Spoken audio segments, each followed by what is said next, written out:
இஸ்லாமியர்களின் கடமையான 5 கடமையில் ஒரு கடமையை ஹஜ்ஜி கடமையை முடித்துவிட்டு தமிழ்நாட்டிலிருந்து புனித ஹஜ்ஜி யாத்திரைக்காக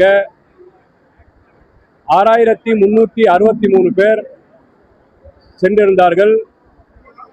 அதன் தொடர்ச்சியாக 5வது விமானத்தின் மூலம் இன்றைய தினம் 401 ஹாஜிமார்கள் புனித ஹஜ்ஜி யாத்திரை முடித்துக்கொண்டு இங்கே வருகை தந்தார்கள்.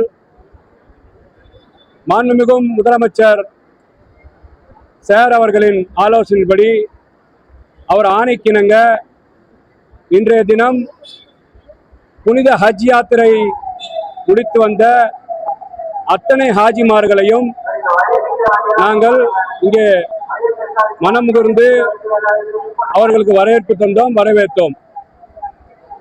வர இருக்கின்ற நாட்களிலே தமிழக அரசாங்கம் புனித ஹஜ் யாத்திரை செல்லும் ஹாஜிமார்களுக்கு கடந்த ஆட்சி காலத்தில் 25,000 ரூபாய் மானியமாக கொடுத்து கொண்டிருந்தார்கள்.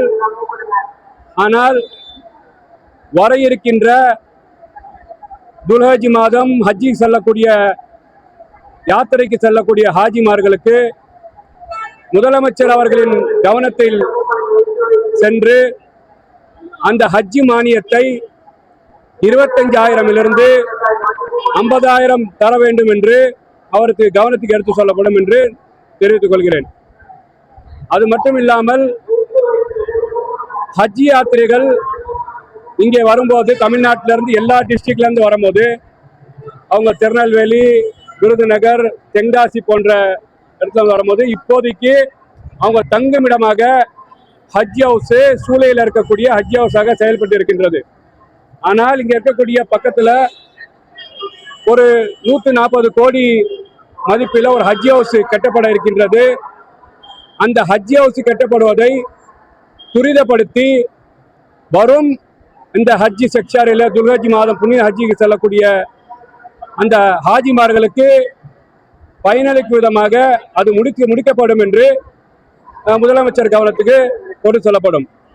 அது மட்டும் இல்லாமல் ஹஜ்ஜி யாத்திரைகளின் எண்ணிக்கை கேரளா போன்ற மாநிலங்களில் 14,000 சில ஹஜ் யாத்திரைகள் போறாங்க. கர்நாடகா போன்ற மாநிலத்திலிருந்து 8,000-9,000 ஹஜ் யாத்திரைகள் போறாங்க.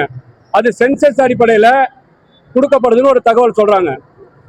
ஆனால் தமிழ்நாட்டில் இருக்கக்கூடிய கடந்த முறை ஆண்ட அரசாங்கம் முறையாக அழுத்தம் கொடுக்காமல் ஹஜ்ஜி பயணிகளை உயர்த்த வேண்டும். ஏன்னா இன்னைக்கு 6,663 பேர் மட்டும் தான் இங்க யாத்திரையா போயிருக்கிறாங்க. வரும் ஹஜ்ஜி நாட்களில் தமிழக அரசாங்கம் முறையாக மத்திய அரசாங்கத்திற்கு அழுத்தம் கொடுத்து தமிழ்நாட்டிலே இஸ்லாமிய மக்களின் அரணாக, இஸ்லாமிய மக்களின் பாதுகாவலராக இஸ்லாமிய மக்கள் அந்த 5 கடமையிலே ஹஜ்ஜிக்கு செல்ல வேண்டும் என்று ஒரு நல்ல நோக்கத்தோடு இந்த ஆனவல் சீஃப் மினிஸ்டர் மரியாதைக்குரிய சார் அரசாங்கம் அந்த எண்ணிக்கையை உயர்த்தி தரும் என்பதை இந்த இடத்துல நான் தெரிவிச்சுக்கிறேன்.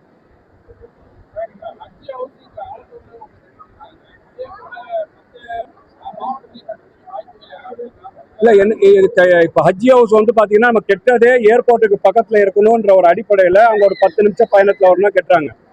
நீங்கள் மற்ற இடத்துல அது கெட்டிட்டா இப்போ இங்கே இருக்கக்கூடிய ஹாஜிமார்களுக்கு ஒரு சிரமத்தை ஏற்படுத்துன்னு கேட்டிங்கன்னா 2,500 பேர் ஹாஜிமார்கள் இருந்தால்தான் ஒரு பன்னாட்டு விமான நிலையத்தில் அந்த ஹஜ்ஜிக்கு செய்யக்கூடிய ஒரு ரூலை கொண்டு வர முடியும்.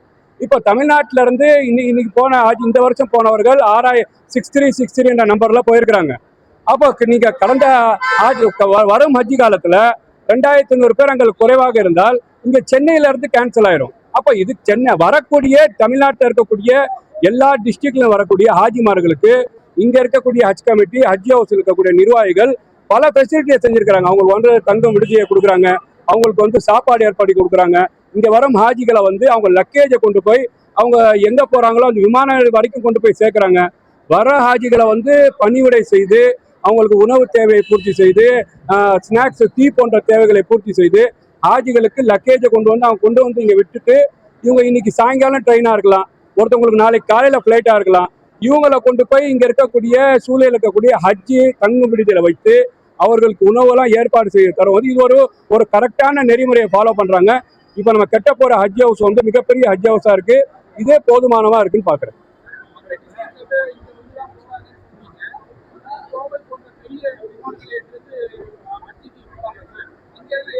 இல்ல இதுல 2500 பேர் தேவைன்னா நீங்க பன்னாட்டு விமானங்கள்ல அலோடு பண்ண முடியும். இங்க இருக்கக்கூடிய மத்திய அரசாங்கத்தை அழுத்தம் கொடுத்து நம்ம நம்பரை வந்து ஒரு சென்சஸ் அடிப்படையில் கொடுத்தாலுமே கேரளா போன்ற அரசாங்கம் அழுத்தம் கொடுத்து நம்பரை வந்து உயர்த்துறாங்க. கடந்த ஆட்சியாளர்கள் அதை முறையாக செய்யல. கண்டிப்பாக honourable chief minister Vijay sir government அதுக்கான அழுத்தத்தை கொடுக்கும். நீங்க கேட்குற மாதிரி அடுத்த ஹஜ்ஜிலேயே வந்து பாத்தீங்கன்னா ஒரு 8000 பேரோ 9000 பேர் இருந்தா எந்த திருச்சி பன்னாட்டு விமான நிலையம், சென்னை பன்னாட்டு விமான நிலையத்தை பிரிச்சு போறதுக்கு வாய்ப்பு இருக்கு. இது அவங்களுக்கு வந்து இதுதான் சுலபமா இருக்கும் நான் சொல்றேன். முதலமைச்சர் ஆட்சிக்கு வருவதற்கு முன்பாக தமிழ்நாட்டில் பெண்களுக்கான பாதுகாப்பு இருக்கும் சொல்லியிருந்தாரு. இன்னைக்கு கூட ஒரு 3 வயது குழந்தை கூட்டுப்பாலியல் செஞ்சிருந்தாங்க, அதனால இறந்தும் போயிருக்கு. தொடர்ந்து தினந்தோறும் நேற்று முன்தினம் கூட சேலத்துல தாவேகா நிர்வாகி கைது செய்யப்பட்டிருக்காரு, பெண்களை வந்து ஆபாச படம் எடுத்ததுனால. இது போன்ற சம்பவங்களால தொடர்ந்து மக்கள் மீதான அந்த நம்பிக்கையை இழந்துட்டு இருக்குன்னு நினைக்கிறோமா? எப்படி இருக்கு? நீங்க கடந்த ஆட்சி காலர்கள் சொல்றாங்கன்னா ஒரு எதிர்கட்சி வந்து சேட்டை வர அடிக்கக்கூடிய வார்த்தை தான். கடந்த முறை ஆட்சி ஆண்டவர்கள் என்ன ஆட்சியை செஞ்சாங்கன்னு பார்க்கணும். 2 வயசுக்குள்ளே யார் பாலியல் வன்கொடுமை செய்து மர்டர் பண்ணா? விமான பணிப்பெண்ணுக்கு திமுக கவுன்சிலர் பாலியல் வன்கொடுமையில ஈடுபட்டாரு. இதெல்லாம் வந்து நடந்திருக்கு. இப்போ ஆட்சி கட்டில வந்து 30 நாள் ஆயிருக்கு. இதை ஒரு பார்ட்டியை சார்ந்த ஒரு பொய்யான தகவலை செய்யறாங்க. காவல்துறை இருக்கு, காவல்துறை வந்து முதலமைச்சர் கையில இருக்கு. இன்னைக்கு சட்ட ஒழுங்கு எப்படி டே 1ல பெண்களுக்கு பாதுகாப்புன்னு ஒரு தனி பிரிவை வந்து உருவாக்கி இருக்கிறாரு. தமிழ்நாட்டில் போதை இல்லாத தமிழகத்தை ஒரு வந்த டேலியே வந்து அதுக்கான ஜிஓ பாஸ் பண்ணியிருக்காரு. டாஸ்மார்க்னால தமிழக அரசாங்கம் பாதிக்கப்படுதுன்னு 717 கடையை வந்து உடனே மூடி இருக்கிறார். கடந்த ஆட்சி காலத்தில் நம்பரை மாத்தினாங்க. ஹைவேல இருக்கிற டாஸ்மாரை கொண்டு போய் சந்துக்களை வச்சு நம்பரை மாத்தினாங்க.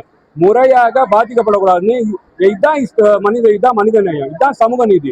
கோவில் பக்கத்துல இருக்கக்கூடிய, சர்ச்சு பக்கத்துல இருக்கக்கூடிய, மசூதி பக்கத்துல இருக்கக்கூடிய டாஸ்மார்க் இருக்கிறாங்கன்னா அத்தனை மக்களுக்கும் பிறப்புக்கும் எல்லா உயிருக்கும் என்ற முதலமைச்சர் எல்லா மக்களுக்கும் பாதுகாப்பாக இன்னைக்கு தமிழ்நாட்டுல வெறும் சட்ட ஒழுங்கா சீரா செய்யறான்னு பாக்குறேன். போலீஸ் அதுக்கான யார் தவறு செய்கிறார்களோ கடமையாக நடவடிக்கை எடுக்கப்படும். அதுல என்ன நடந்திருக்குன்னு சொல்லி விசாரிப்பாங்க. அதுக்கு சார்ந்த முதலமைச்சர் கட்டுப்பாட்டிலே அந்த துறை இருக்கு. கண்டிப்பாக கூடிய விரைவில் தவறு செய்வதற்கு மீது கடுமையான தண்டனை கொடுக்கும். எதிர்கட்சிக்கு என்ன விமர்சனம் வைக்கிறாங்கன்னா, நீங்க வெறும் ரீல்ஸ் ஆட்சி தான் நடத்திட்டு இருக்கீங்க அப்படின்றாங்க. இது வந்து அஜிக்காக வந்திருக்காரு சார். இது வந்து பாத்தீங்கன்னா சார், நாங்க ரியல் ஆட்சி நடத்திட்டு இருக்கிறோம். ரீல்ஸ் ஆட்சி நீங்க வந்து நல்ல ஆட்சி நடத்திருந்தா திருப்பி வந்திருக்கணும்ல. முத்துவேல் கருணாநிதி ஸ்டாலின் அவர்கள், உதயநிதி திருப்பி வந்திருக்கணும்ல. நீங்க போர்ட் அவுட் ஆயிருக்கீங்களா குளத்தூர்ல. அப்ப இன்னைக்கு நீங்க நடத்த ஆட்சியை பார்த்து மக்கள் சந்திச்சிருச்சு உங்களை வீட்டுக்கு அமைச்சிருக்கிறாங்க. அப்ப நல்லாட்சி தருவாருன்னு சொல்லி நீங்க சொல்லக்கூடிய ரீல்ஸ் ஆட்சி இல்ல, இவர் தான் ரியல் ஆட்சி, தமிழ்நாட்டுல இவர் தான் வந்து உண்மையான முதலமைச்சர்னு ஹானபிள் சீஃப் மினிஸ்டர் விஜய் சாருக்கு வாக்கு வச்சிருக்கிறாங்க. புரியல.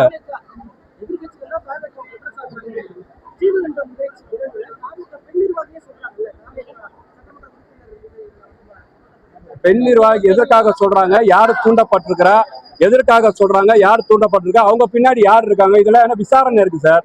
விசாரணை அடிப்படையில் முடிவு செய்யப்படும். சொல்றதெல்லாம் நடந்துருமா? நன்றி.